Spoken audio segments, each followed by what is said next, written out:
Hello everyone, this is Brian Alikhani. Today I'd like to continue the discussions around cyberbullying.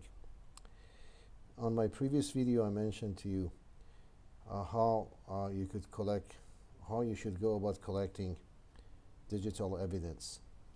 To recap of what we discussed earlier,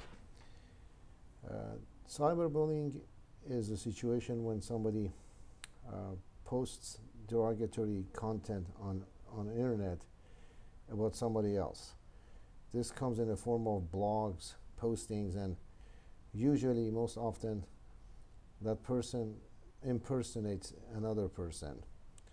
For instance, your name could be Brian Alikhani and somebody named Greg could start impersonating you. You go through a process of making sure that you know who that person who's impersonating you is. Once you're certain that you know for sure and you're certain that you know who that person is, then you go into the process of collecting data, which is called digital evidence. And in this video I'm going to discuss the steps and things that you have to consider when you collect digital evidence against the cyberbully or the person who is impersonating you. Classification of digital evidence is the topic here.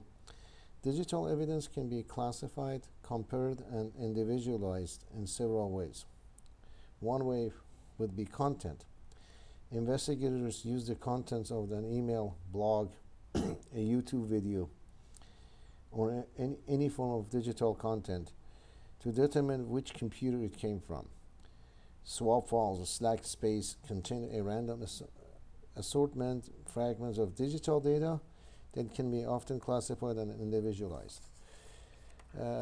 For digital data to have power and be useful, it should have 5 characteristics, and the most important is it must be admissible, authentic, complete, reliable, and believable. Once you collect this information through the support of investigator, it needs to be properly protected. And so once you protect this data, on sites like evidence.com or other sites, you could subscribe to so you can protect this data.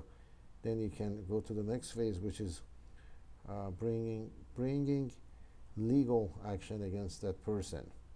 On my next video, I would describe the things you don't want to do against your cyberbully or impersonator, things that you should avoid, because you're going to create a worse situation with them. Most often, remember that the cyberbullies and impersonators are people with mental problems, and that they may not themselves be aware of, and because they're damaging somebody and they don't know how that's affecting somebody else's life or the lives of people around them. And it's always a good idea to keep distance with these people and take legal action. And we'll discuss on the next video. Thanks.